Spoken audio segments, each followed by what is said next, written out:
Break બાદ આદ્યશક્તિની આરાધનામાં આપનું સ્વાગત છે।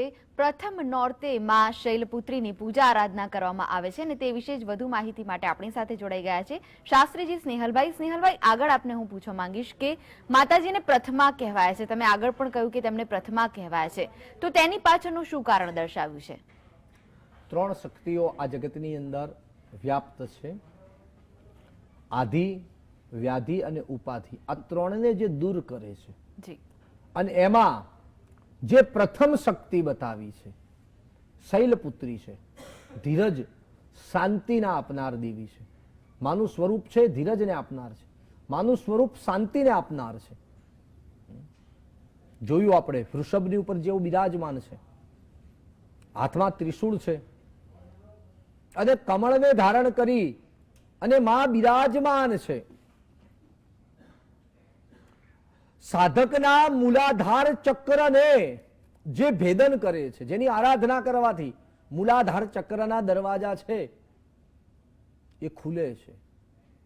તો આ મૂલાધાર સ્થિતોષ નિત્યમ, માં મૂલાધારની અંદર સ્થિર થઈ અને જીવનની અંદર જીવાત્માને દુર્બુદ્ધિને દૂર કરી સદબુદ્ધિની પ્રાપ્તિ કરાવે છે। વિચાર કરો, ઉપવાસ, જપ, તપ, યજ્ઞ, નવરાત્રિની અંદર આ બધું કરવાથી શું મળે? જીવાત્માનો આ પ્રશ્ન હોય, બેન પ્રશ્ન આવે કે શાસ્ત્રીજી આ બધું કરીએ આપણે, એનાથી શું મળે છે અને આ કરવાથી શું ફાયદો થાય છે? મા લક્ષ્મીની પૂજા કરીએ એટલે કઈ ધનવર્ષા નથી થવાની, લોટરી કઈ નથી લાગી જતી, પણ મા જગદંબાની પૂજા કરવાથી, માતાજીનું આરાધન, માતાજીની ભક્તિ કરવાથી મા જગદંબા જીવનમાં શાંતિ આપે છે, સારા વિચાર આપે છે। જેના વિચાર સારા હોય એના કર્મ સારા થાય। વિચારથી કર્મ કરીએ છીએ, જે કર્મ સારા હોય એનું જીવન નીતિવાળું હોય, અને જેનું જીવન નીતિવાળું છે એના જીવનની અંદર દુઃખ, દારિદ્ર અને દૌર્ભાગ્યતા આપોઆપ દૂર થઈ જાય છે। પ્રથમા એટલે પહેલું જીવનની અંદર આ જરૂરી છે કે તમારા વિચાર, તમારા કર્મ, તમારો ધ્યેય, તમારો આદર્શ, તમારું જીવન એ જીવવા માટે બીજા પણ એનાથી પ્રેરાય એવું જીવન તમારા જીવનની અંદર હોવું જરૂરી છે। ધૂપ બનું હું સુગંધ તું લેજે, રાખ બની મને ઉડી જાવા દેજે। કવિએ બહુ સુંદર વાત લખી માતાજીની જોડે કે હે માં, હું પોતે બળી જાઉં, બળું ભલે હું, બાળું નહીં કોઈને। હું પોતે બળું પણ જીવનમાં કોઈને બાળું નહીં, અને હું ધૂપ બની અને આકાશની અંદર ઉડી જાઉં, રખ્યા પડી જાય, મારું જીવન છે એ રાખ બની જાય, પણ રાખ બને ને એ પહેલા મારું જીવન છે ને એ સુગંધિત કરીને જાય। શૈલપુત્રી પ્રથમાની અંદર આ જ સમજાવે છે। સફેદ કલરના વસ્ત્ર અલંકાર જેમને ધારણ કર્યા છે, જીવનની અંદર શાંતિ આપી શકીએ ને એ બહુ જરૂરી છે। કોઈને સુખ ના આપી શકીએ પણ જીવનમાં એને નડી ન જઈએ ને, એને શાંતિ મળે ને એવા કર્મો જો આપણાથી થાય તો એ જ આ પ્રથમ દિવસનું શૈલપુત્રીનું આજ મહત્વ બતાવેલું છે। ધીરજના પુત્રી, શૈલ એટલે હિમાલય, હિમાલય જેવો અડગ છે। શૈલ એટલે પર્વત, અને પર્વતમાં પણ હિમાલય। ગીતાજીની અંદર પણ ભગવાન વિષ્ણુએ એ જ કીધું છે કે આ સંસારમાં સર્વોચ્ચ, પર્વતોમાં સર્વોચ્ચ હોય ને તો હિમાલય છે। અને હિમાલય જેમ અડગ છે, જેમ લોકોના કલ્યાણ કરે છે, અને એમની પુત્રી જે કલ્યાણકારી બતાવી છે, જે કલ્યાણી બતાવી છે, એ કલ્યાણી આ સંસારમાં જીવાત્માનું કલ્યાણ કરે। પણ કલ્યાણ ક્યારે થવાનું? મેં હમણાં વાત કરી કે ભગવાનની માતાજીની જ મહાલક્ષ્મીનું આરાધના કરશો સોનાનો વરસાદ નથી વરસી જવાનો, પણ તમારા જીવનના ખોટા દુરુચ્ચારોને, દુરાચારોને દૂર કરશે, દુર્વિચારોને દૂર કરશે. ખોટા ખર્ચાઓ બંધ થવાથી આપોઆપ લક્ષ્મી છે એ ઘરની અંદર સ્થિર થઈને રહેશે. ખોટા ખર્ચાઓ જીવનની અંદર બંધ થશે. સારી બુદ્ધિની પ્રાપ્તિ થવાથી સ્થિર લક્ષ્મી રહેશે. જીવનના પુત્ર પૌત્રાદિકોના જીવનની અંદર પણ સુખ શાંતિ અને ઐશ્વર્યતાની પ્રાપ્તિ કરાવશે.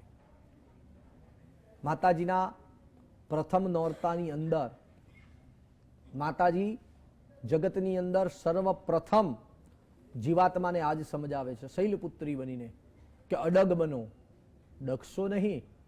કારણ જીવનની અંદર ભક્તિ કરવી હશે ને તો ઘણા બધા કષ્ટો પડશે, ઘણા બધા જીવનની અંદર. તમારા મારા જીવનની અંદર જો જ્યારે બેન આપણે છે ને પૂજા કરવા બેઠીએ ને, દીવો કરીએ, બધાની જ આ વાત હોય છે. શાસ્ત્રીજી જ્યાં સોફામાં બેઠી હોય ત્યારે કોઈ વિચાર નથી આવતો, પણ જ્યારે દીવો કરીએ અને ભગવાનની માળા હાથમાં લઈએ ને કંઈક ભગવાનનું સ્મરણ કરવાનું ચાલુ કરીએ ને એટલે હજારો જાતના વિચારો મનની અંદરથી, ના વિચારેલા પ્રશ્નો પણ ત્યારે આવીને ઊભા થઈ જાય છે. અને એ જ આસન ઉપરથી ઊભા થઈને સોફા ઉપર પાછા બેસી જઈએ તો એ વિચારો જીવનની અંદર આવતા નથી. બેઠા હોઈએ નવરાને એમ વિચારીએ કે વિચાર આવે તો નથી આવતા, પણ ભગવાનની પૂજા કરીએ ને ત્યારે વિચારો આવે છે. માણસમાં બે પ્રકારની વૃત્તિ છે, એક સત્કર્મ અને બીજું દુરાચાર તરફ પ્રેરે છે. માં જગદંબા શૈલપુત્રી નું આરાધન પ્રથમ દિવસે દુરાચારને દૂર કરવા માટે, આસનને સિદ્ધ કરવા માટે, નિરોગી સ્વસ્થ જીવન માટે, મનના વિચારોની ગતિને સ્થિર કરવા માટે, જ્યાં પવન નથી અને ત્યાં આગળ જેમ દીવો છે એક જ પ્રકારે સ્થિર રહે છે એવા યોગી બનવા માટે જીવનની અંદર શૈલપુત્રીની પૂજા બતાવી છે. શૈલપુત્રીનું આરાધન સંસારની અંદર લક્ષ્મીની વૃદ્ધિ માટે, જીવનના સર્વ પ્રકારના આધિ વ્યાધિ ઉપાધિ સર્વ પ્રકારની વસ્તુઓનો ત્યાગ કરવા માટે, આ આધિ વ્યાધિ ઉપાધિ આ બધાનો વિનાશ કરવા માટે શૈલપુત્રીનું આરાધન પ્રથમ નોરતાની અંદર બતાવેલું છે. જી સ્નેહલભાઈ, આગળ આપને પૂછવા માંગીશ કે માતાજીનો આજનો મંત્ર કયો છે, કયા મંત્રથી શૈલપુત્રીને રીઝવવી જોઈએ? શૈલપુત્રીને યા દેવી સર્વભૂતેષુ મંત્ર ઘણા બધા છે, પણ પ્રથમ દિવસની અંદર માતાજીની પાસે દયાની માંગણી કરવાની છે કે હે માં તું મારી ઉપર દયા કર. કારણ દયાને પાછળથી વાંચો બેન, શું વંચાશે? યાદ. કારણ હું તને યાદ કરું છું તેથી તારી દયા મારી ઉપર તું સદૈવ સર્વદા પ્રાપ્ત કરાવજે. માતાજીની દયા મળે અને નવરાત્રિની અંદર હું જે ઉપવાસ કરું છું, હું યાજન કરું છું, હું જે ભજન કરું છું, માતાજી આપનું જે આરાધન કરું છું, એ આરાધનની અંદર તમારી દયાની પ્રાપ્તિ થાય. એટલા માટે માતાજીને સર્વપ્રથમ યા દેવી સર્વભૂતેષુ દયા રૂપેણ સંસ્થિતા નમસ્તસ્યે નમસ્તસ્યે નમસ્તસ્યે નમો નમઃ. આ મંત્રથી માતાજીને આરાધન કરો. વંદે, માતાજીને વંદના કરવી, માતાજીનું ધ્યાન કરવું. અને પ્રથમ દિવસે માતાજીના સામે માતાજીની યથાશક્તિ ઉપચાર દ્વારા જે લાલ સ્થાપનની અંદર ઘટ સ્થાપન આપણે કરેલું છે એ ઘટની આગળ આસન લગાવી માતાજીનું ધ્યાન કરી, માતાજીનું સ્મરણ કરી, માતાજીની પ્રાર્થના કરી અને ચંડી પાઠની અંદર ખૂબ સુંદર મંત્ર આપ્યો છે જે સર્વ પ્રકારના રોગનો અને સંતાપોનો નાશ કરે છે. આ મંત્રનો જપ કરવાથી સર્વ પ્રકારના રોગ શત્રુઓથી મુક્તિ મળે છે. માટે જગતની અંદર રોગાન શેષાન પહંસી તુષ્ટા રૂષ્ટા તુ કામાન સકલાન અભિષ્ટા ત્વામશ્રિતાયન્ન વિપન્નરાણા ત્વામશ્રિતાયાશ્રયતામ પ્રયંતી. આ મંત્રનો જપ કરો ને માતાજીનું એ વખતે માતાજીનો મંત્ર છે શૈલપુત્રીનો, વંદે ચિતલાભાય ચંદ્રાર્ક કૃતશેખરામ વૃષારૂઢ સુલધરામ શૈલપુત્રી યશસ્વિનીમ વંદે વાંછિત લાભાર્થ. માતાજીને પ્રાર્થના છે કે માં મારી જે વંદના છે, મારી જે પ્રાર્થના છે એનાથી માં આપ પ્રસન્ન બની અને મારા મનોરથને માં આપ પરિપૂર્ણ કરજો. આ શૈલપુત્રીનો મંત્ર છે.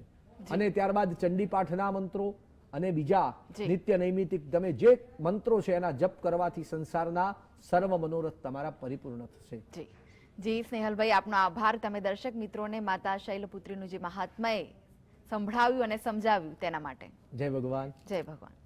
તો દર્શક મિત્રો, હિમાલયની જેમ સૌથી ઊંચાઈએ આપણા શરીરમાં આવેલું છે મન, જેની જ્યોતિ ચંદ્રમાની શીતળતાની જેમ આપણા મનમાં સાત્વિક વિચાર આવે છે અને તે સાત્વિકતા પ્રાપ્ત કરાવે તેવી શૈલપુત્રી છે. આવતીકાલે બીજા નોરતે આપને અમે જણાવીશું મા બ્રહ્મચારિણીના મહાત્મય વિશે. આજે મને રજા આપશો. જય અંબે.